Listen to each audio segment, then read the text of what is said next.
Malawian cameras. Yai Pastor Shumba kuchika kumwe kulechitika ngozi ya ndege. Ndinayankhula tsiku lina nditapita pamalo pamene panachitika ngozi ya ndege pa 10 June 2024 ku Chikangawa m'boma la Mzimba. Ndinanena kuti chithunzi chimene mukuchionacho, ndinayankhula maonena kuti ndikupempha Mzimu wa Mulungu kuti chilungamo chidzabwere pa mbalambanda cha ngozi imeneyi, ndi kuti Amalawi adzadziwe choonadi chimene chinapha anthu 9, chifukwa chinapha anthu si ndege. Ayi, izozo ndikunenetsa Amalawi kuti chinapha anthu si ndege. Ndege idatera bwinobwino pamenepa, ndakuonetsani idatera. Kutera kwa ndege uku sikukadapha anthu. Ayi, akadango mwina kungovulala, mwina asoma scratch, ndipo wena akadatuluka abwinobwino opanda ngakhale scratch. Koma panachitika zinthu pamalopo, ine ndakapondapo mene mukuonera chithunzicho. Chimene anthu amabwera ndi kumafotsera pamenepo, kufotsera, amafotserapo chani? Ndine Pastor Moses Shumba, mwana wa Nankhoma weniweni, mkango wa Malawi. Muli bwanji nonse kwina kulikonse kumene muli Amalawi ndi nonse omvera mayiko akunja, azibale anga ku South Africa muli bwanji, ku Zimbabwe, ku Mozambique, Britain, America, German muli bwanji, Tanzania muli bwanji. Nkhani yomwe ndinayiyankhula myezi 3-4 yadutsa mbuyo nditafika ku Chikangawa, ndi imenenso Mayi Chilima Dzana wayankhula, ndi imenenso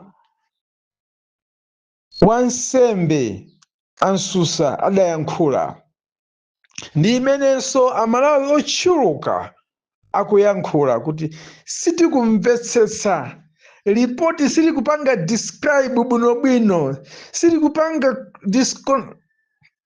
recognize cheni chimene chidaphetsa anthu 9 mu ndege ndi chani. Popeza ndege idatsika, imatsika pang'ono nkumakaomba mtengo uja, itafokaso mphamvu nkutera 4 meters kuchokera pansi kufika pa tsinde la mtengo pamene padaomba mtengo. Ndege sikadaphwanyika chonchija, sikadaduka mapisi chonchija, sakadamwaliramo anthu mene muja. Tikamanena kuti tiuzeni zoona, chimene mudalesera asilikali akumzuzu kuti athamange kumalo kuja ndi chani? Chimene ndege idagwa pa 9, chimene munkawatumiza anthu asilikali kulaiplai kubapita ku Chinkhalango kumene kuli mitengo yambirimbiri, chinali chani pamene ndege idagwa anthu amayiona? Chinakudziwitsani kuti ndege yagwa mu Chikangawa chinali chani? Mesani munthu anayimba foni, Nyamata wapatawa kuyimba foni, kuyimbira ku ofesi kwake ndi kuyimbira inu kuti akuti kwachitika ngozi mu nkhalango ya Chikangawa malo akuti kumene mumakasaka ndegeko kunalitawa kulaiplai kulitawa. Tikamanena kuti anthu sitikumvetsa ripoti, chitsanzo chake chimene ndakuponyerani apachi. Ndinapitako ine ndaye mukundionayo, ndiye ndinanena kuti tidzadziwa, Mulungu avumbulusa chilungamo anthu chidzachidziwa, ndipo tichidziwadi. Ngati si lero ndi mmawa, ngati si mmawa tidikira kutha kwa miyezi 6 mpaka chilungamo chidzadziwika, mpaka anapanga zimenezo adzalandiranso chilango. zikazatero tizakhala chete. Ngati amene adaphalule musero ya polisi akufuna kulandira chilango pa 28 mwezi uno, kuli bwanji amene anapha anthu 9 kuphaso mwa nkhanza akuyenera kulandira chaniwo? There is no secret under the earth. There is no secret. Palibe chinsinsi pansi pa thambo. Zimene ndiye muzidziwa Malawi, mukamapanga zanuzo muzidziwa kuti tsiku lina zizabwera pa mbalambanda. Lero ndabwera ndi imeneyo lero, yovuta kwambiri, yovuta kwambiri. Ndichifake Mulungu akuthamangitsa masiku achisankho kuti chisankho chichitike, kuti Amalawi tidziwe choonacho.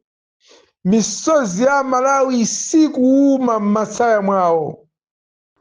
Kumbukirani dzana ku launch ya SKC Foundation, misozi idakhanso kumene kuja, misozi sikuchoka. Tinaluza Amalawi osalakwa. Lapukeni anakulakwirani chani? Mayizimbiri adakulakwirani chani? Poyendesa ndege mzimayi adakulakwirani chani? Adasiya mwana wang'ono kwambiri amene adzakula osadziwa mayi ake. Muzikhudzika mukamakhala, mukamadya ndalamazo, kumakhudzika.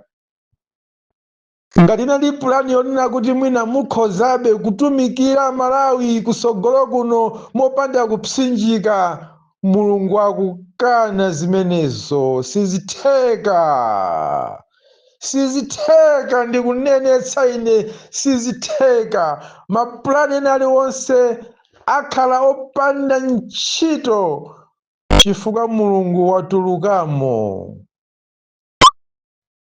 Ngati mumanga nyumba popanda Yehova, nkumayimanga nokha nyumbayo, mukuyimanga padera, ndipo namondwe agwetsa.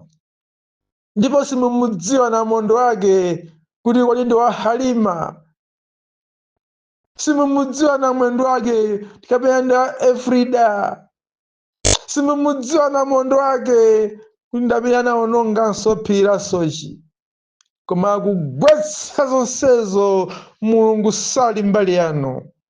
Ndikuyankhula izi moopa Mulungu. Ndikuyankhula izi ndi mtima wanga wonse mosanjenjemera china chilichonse. Tikulira. Ndi bwino kudana ndi mdani wako, osamayankhula naye, koma osachotsa moyo wake. Ndi bwino kukhala ndi adani chifukwa tsiku lina mudzakhululukirana. Koma nanga mukampititsa munthu, mudzakhululukira bwanji? Iye azachivomereza bwanji kuti ndakukhululukira? Mizimu ya anthu imeneja ikuzunzani koopsa, muzunzika nayo. Mapulani anu onse mukunjoya apapa, mukunjoya, koma ndi kanthawi kochepa kwambiri kamene mukunjoyaka. Kanthawi kochepa kwambiri kuchokera last year kufikanso this year. Ngakhale chaka sichinathe mwanjoya ndi kanthawi kochepa, koma dziwani kuti muzavutika nthawi yochuluka. Muzavutikanso kuukulu. Muyembekezere zimenezo. Sitikhala chete pa imfa imeneja, timakhudzika mbiri. Ngakhale namudziwa anthu kuti kodi ukumalimbikira zimenezo ndi m'bale wako SKC, Maisha Nilo Muluzi, Lapukeni, mayoyendesa ndege ndi ena onse aja ndi asibale athu ndi Amalawi. Timacheza nawo, timapasana nawo moni, timamva kukoma kuti Malawi timu anthu 21 million plus. Koma munatichotsera figa. Zimatikhuza. Bible limayankhula mu buku la Deuteronomy kuti usaphe. tikukhudzika ndi mawu a Mulungu, mukusemphana nawo, mukupanga choyipa, mukudziwa ngamanena kuti ndidzalanga makamaka iwo amene amati ndi a nyumba yanga, amene mumatumikira ndi kumaphunzitsa anthu zakuopsa kwa tchimo, inu nkukhalanso patsogolo pa tchimolo. Mudzalandira chilango muli pansi pompano muli ndi moyo, kukamalizira mu Gehena. Sadzakulekererani Mulungu, sadzakusekereraninso. Mukhale ndi mawu abwino pamene mukulingaliranso mozama. Mtima wanga ukumva kuwawa ndikakumbukira, ndikamamuona mmene Chilima akulira kukhesa misozi chifukwa chotaya okondedwa wake, zimandikhudza. Muli inu mungatani muzipase funso limenelo. Pastor Shumba ndilo dzina langa, mkango weniweni wa Malawi. Chisankho chikubwerachi sichili kumbali yanu. Mufune musafune, mutukwane musatukwane, mumange musamange, muphenso musaphenso, chabwino palibe kumbali yanu. 0 kwa 10 ndanena mawu abwino, mwana wa Nankhoma.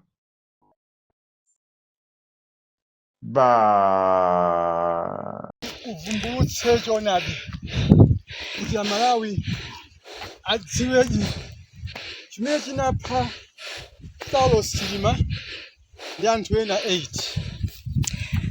Ndiye ndikupemphera pano, Atate Mulungu wamphamvu zonse, ndikudza pamaso pano mogonja komanso modzichepesa. Nthawi ni yakumadzulo, pamene nthawi yange ngozoti 20 minutes past 4 ya madzulo, lero pa 28 December 2024. Ine kapolo wanu mnandisankha kutumikira anthu pa dziko lapansi, kuti tikapatse maganizo ndi nzeru zoopa inu Mulungu, ndi kuti akaone moyo osatha. Koma ndabwera pano kudzalirira dziko langa komanso anthu amene adataya miyoyo yawo pamalo pano, amene chine chiyembekezo cha amayi ochuluka lina kuti adzapulumutsa dziko lino. Yehova tifuna tikufunseni pamene ndikuyika maondo anga pansi, kuti Mulungu ngati ndi imfa imene munakonza ndinu, tikavomereza kuti zikomo popeza inu Mulungu simulakwitsa. Mawu anu m'buku la Tesalonika chapter 1 chapter 5 Tesalonika 1 amanena kuti muzonse yamikani Mulungu, pakuti ichi ndi chifuniro chanu. Koma ngati Yehova sinu munakonza imfa iyi, anakonza ndi anthu mwadziwembu, Mulungu ndikupemphani ndi mphamvu zanu mukabweretse mvumbulutso chifukwa cha mizimu ya anthu amenewa. Yehova Mulungu, anthu amene anapanga zimenezo mukabweretse poyera pa mbalambanda. Yehova, dziko likadziwe, ndipo kuti mizimu yawo yosalakwa ya anthu amenewa Mulungu ikamve kupempha kwanga pamalo ano. Komanso inu Mulungu, linu Mulungu wa moyo, mumamva. Ndachokera ku Lilongwe kubwera pano chifukwa cha mizimu ya anthu awa. Mulungu, tikuvutika mdziko muno. Amalawi akuvutika, akugona ndi njala. Amalawi akusowa zinthu, ndalama zikusowa. Amalawi akulira siku ndi usana. Malawi wasokonekera, mafuta akuvuta, chimanga chimene chikuvuta, chichosepano chodula chokwera mtengo. Yehova, tikufuna mizimu ya anthuwa yosalakwa pamodzi ndinu Mulungu mukayankhe zimenezi. Malawi anthu akukangana, kusowa kudziwa choonadi chinapha anthuwa. Ena akumangidwa, ena kusowetsedwa kumene chifukwa cha chilungamo. Zafika pano kuti ngakhale atumiki anu amene munawazoza inu kuti akatumikira anthu anu, akutukwanidwa chifukwa cha ife iyi. Mulungu timafuna inu mubwerese mvumbuluso kuti Amalawi akadziwe choonadi. Amalawi tsiku lina adzadziwe kuti inu ndinu Mulungu. Simumabisa choyipa koma chabwino chikakhale pambalambanda. Yehova Mulungu wa makamu, Mulungu wa Abrahamu, Mulungu wa Isaki, Mulungu wa Yakobo, mukamve kulira kwa kapolo wanu amene ndachokera kutali kubwera kudzaponda malo anu. Anthu ambiri anandiopsesa musapita abusa simukabwerako. Koma ndinanena kuti mu dzina la Yehova Mulungu wa moyo ndikafika, ndikapemphera, ndipo ndikabwerako nso wa moyo. Ndikudziwa kuti oyipa ayamba kundisaka, koma Yehova inu mukateteze moyo wanga. Chifukwa chandifikisa pano ndi inuyo. Chifukwa cha anthu anu ambiri amene akulira kufuna kudziwa chilungamo ndi choonadi. Yehova musandisiye ndekha, mukandikute m'mapiko mwa angelo anu. Kuti choyipa chilichonse chingathe kukonzedwa chisakachitike pamaso panga, mpaka na tsiku lake vumbulutso likabwere Amalawi akadziwe choonadi. Tetezani mtsogoleri amene akufuna kupulumutsa Malawi, Profesa Arthur Peter Mutharika amene nayenso ali pa chiopsezo. Mulungu mukanteteze. Atsogoleri a zipani zonse zotsutsa, Mulungu mukanteteze ndinu. Komanso ngakhale ena onse mnakutsatira, Mulungu mukanteteze ndinu. Kuti asakaone choyipa kusoko kwathu kubwera chisankho chimene chikoyesa kuti chili ndi zoopsezo zambiri. Mulungu kachotseni.